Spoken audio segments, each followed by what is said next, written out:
Galaksi yang menjadi cahaya.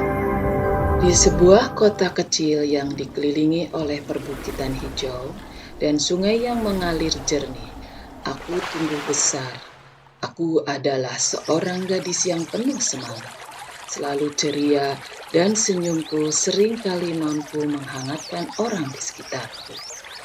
Aku dikenal sebagai murid yang cerdas dan anggun. Tak hanya berprestasi dalam akademik, tetapi juga selalu terlibat dalam berbagai kegiatan ekstrakurikuler di sekolahku.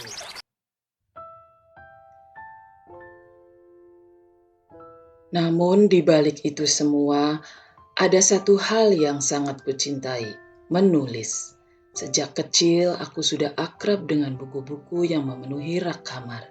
Setiap malam sebelum tidur, aku selalu menulis di buku harian atau membuat cerita-cerita pendek yang kuhayalkan sendiri.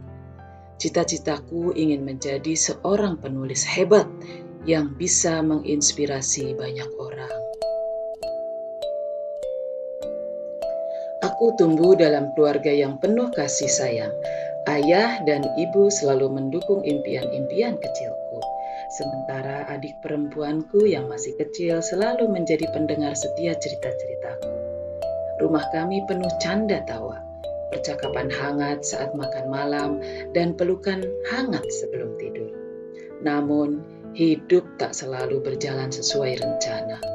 Ada masa ketika kebahagiaan yang dulu aku rasakan berubah. Aku tidak sadar bahwa titik balik dalam hidupku sudah semakin dekat. Titik yang akan menguji segala keyakinan dan impian yang selama ini aku genggam erat. Dunia yang dulu terang mulai meredup. Sejak mengenal sekelompok teman baru di sekolah, aku mulai merasa ada sisi lain dalam diriku yang ingin diterima, yang ingin diakui. Teman-teman baruku adalah anak-anak yang bebas, penuh gaya, dan tampak seperti memiliki segalanya. Mereka mengendarai motor mahal, memakai pakaian bermerek, dan selalu berbicara tentang tren terbaru. Lingkaran pertemanan baru membuatku merasa hidup, seolah aku benar-benar berarti. Tertawa nyaring bersama, pamer barang-barang mahal yang tak pernah kubayangkan sebelumnya. Aku ikut tertawa, meski dalam hatiku berkecamuk. Uang jajanku jelas tak cukup untuk sekadar membeli gerang lucu yang mereka pakai bersama.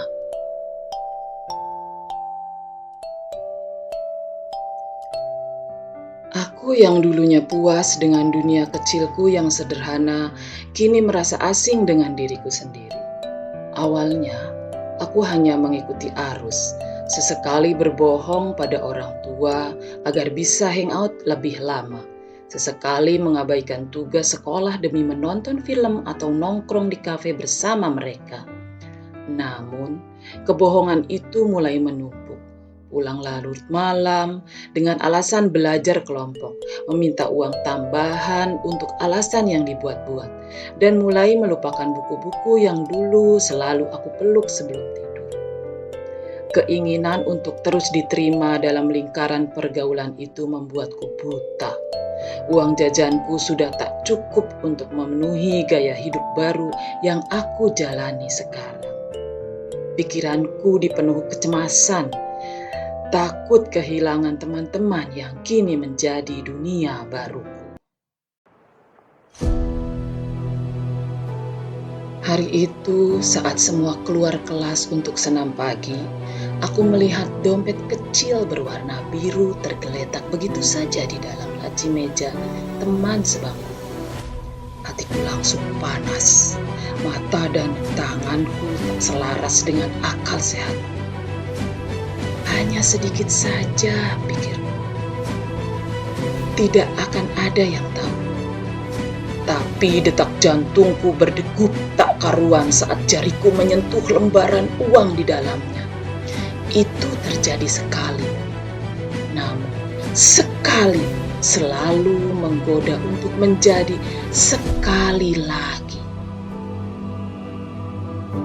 Aku Aku tak tahu bahwa sekolah telah memasang CCTV kecil di setiap sudut kelas. Aku tak tahu bahwa kesalahan itu akan menjadi bumerang yang akan menghantamku lebih keras dari yang bisa kubayangkan. Beberapa hari kemudian, aku dipanggil ke ruang BK.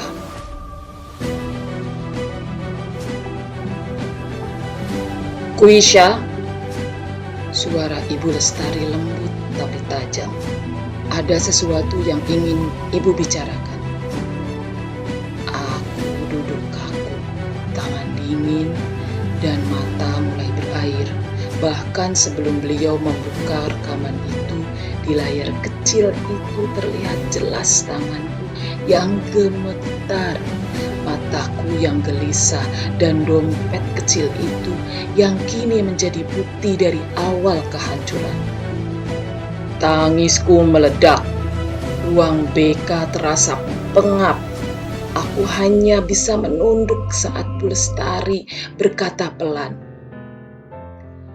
"Mengapa kamu memilih jalan ini, Kuisha?" Aku tak sanggup menjawab. Tak ada jawaban yang bisa menghapus kecewa. Orang tuaku dipanggil. Aku melihat ibu menangis untuk pertama kalinya di sekolah. Ayah diam membisu, tapi tangannya mengepal sepanjang pertemuan. Kupikir itu puncaknya. Ternyata belum. Keesokan harinya, bisik-bisik mulai terdengar di lorong sekolah. "Itu dia anak yang nyuri uang. Katanya sudah 3 kali dipanggil ke BK. Teman-teman gengnya aja sudah gak mau dekat-dekat lagi dengan dia."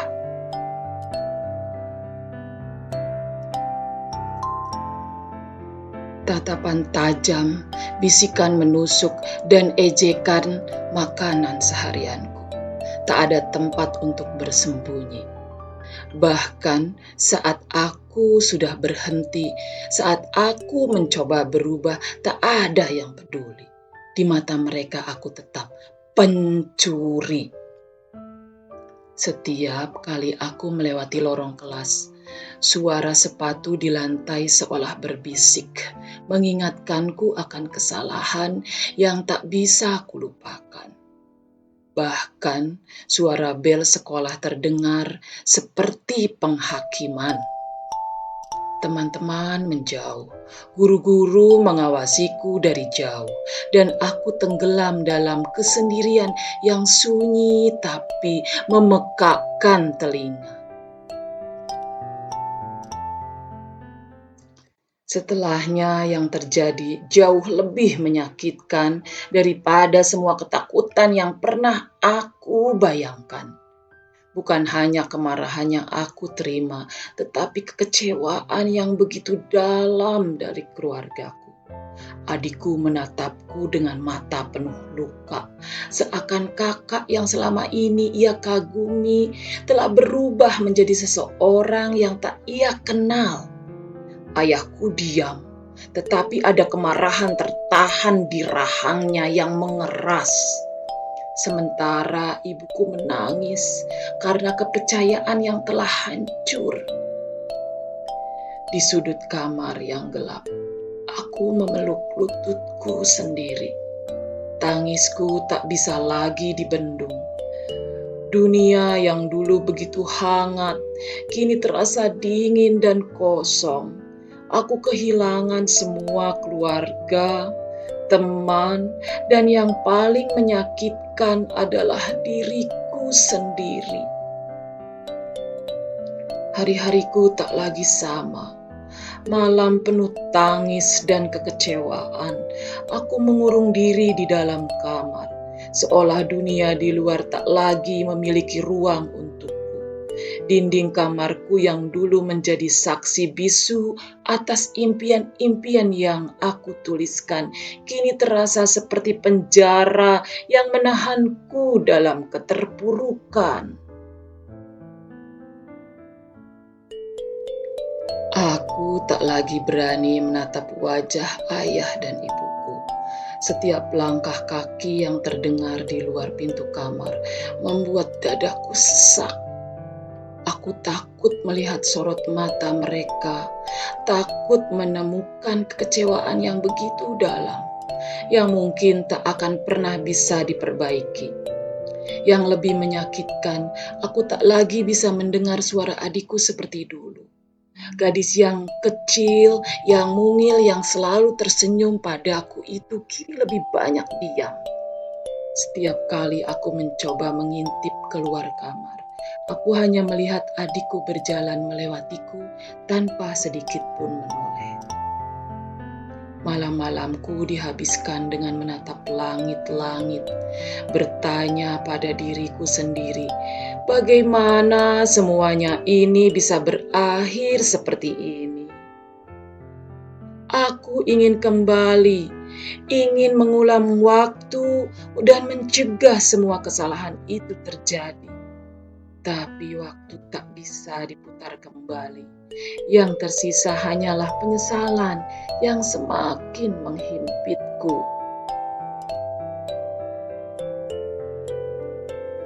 Sekolah bukan lagi tempat yang aku inginkan.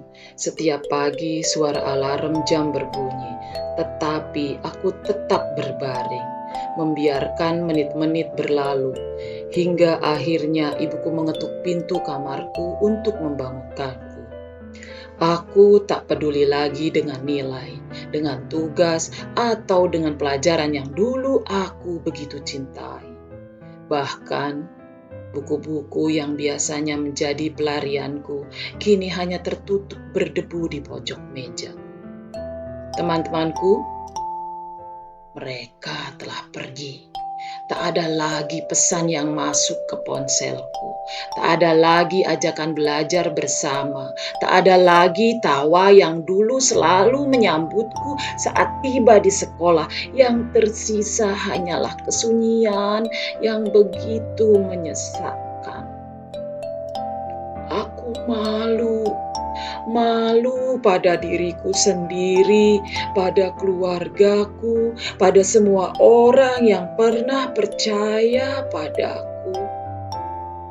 Setiap bayangan masa lalu yang muncul hanya mengingatkanku betapa aku telah mengecewakan semua orang. Untuk pertama kalinya dalam hidupku, aku merasa benar-benar sendirian, terperangkap dalam ruang sempit yang aku ciptakan sendiri tanpa tahu bagaimana cara keluar.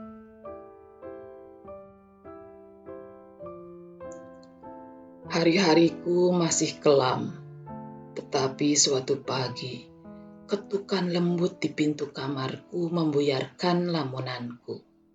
Aku mengira itu ibuku yang mungkin akan membujukku lagi untuk keluar. Tapi saat aku membuka pintu, yang berdiri di sana adalah Bu Rini, guru bahasa Indonesiaku di sekolah. Bu Rini hanya tersenyum lembut, lalu mengulurkan sebuah buku catatan bersampul coklat dengan benang kecil melilitnya. Tulis lagi, Kuisha, apapun yang kamu rasakan, apapun yang kamu ingin katakan, tulis saja, katanya sebelum pergi meninggalkan aku yang tertegun di ambang pintu. Di bawah temaram lampu meja, aku membuka buku dengan tangan gemetar. Halaman-halamannya masih kosong, seolah menantangku untuk mengisinya kembali. Bukan dengan kebohongan atau penyesalan, tetapi dengan kejujuran yang selama ini aku sembunyikan.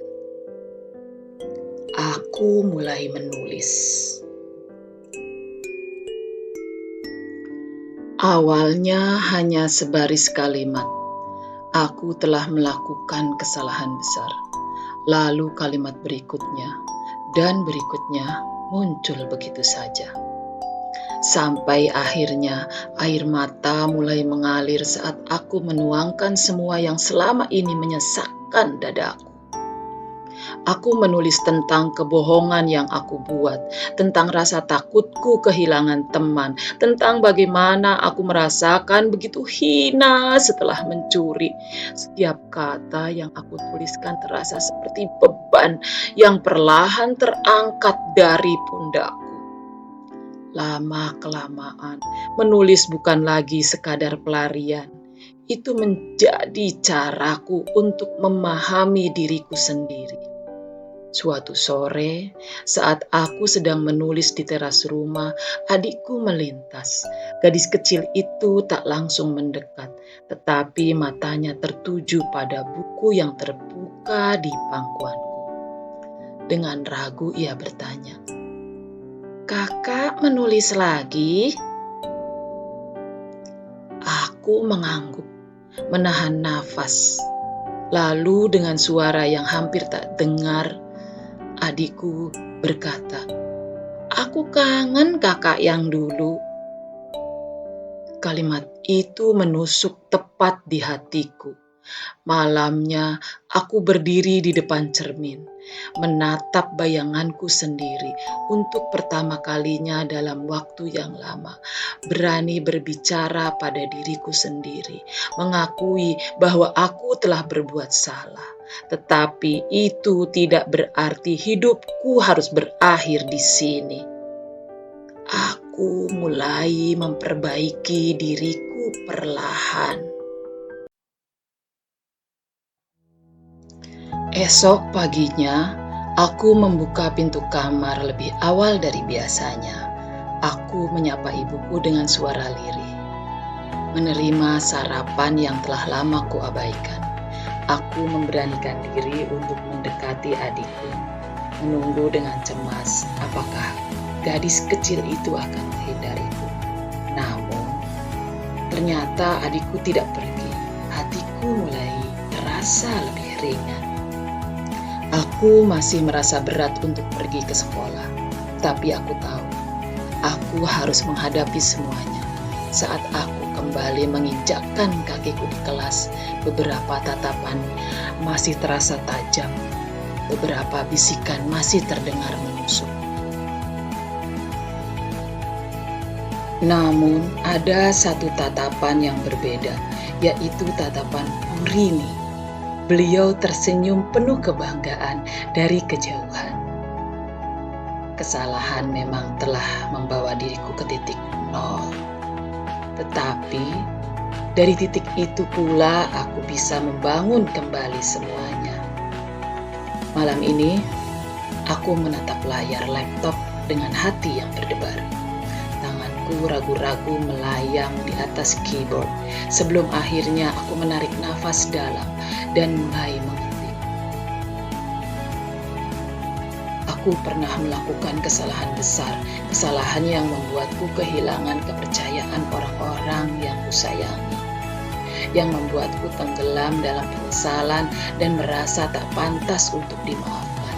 Tetapi aku belajar bahwa penyesalan tidak akan mengubah apapun jika aku tidak berani bangkit.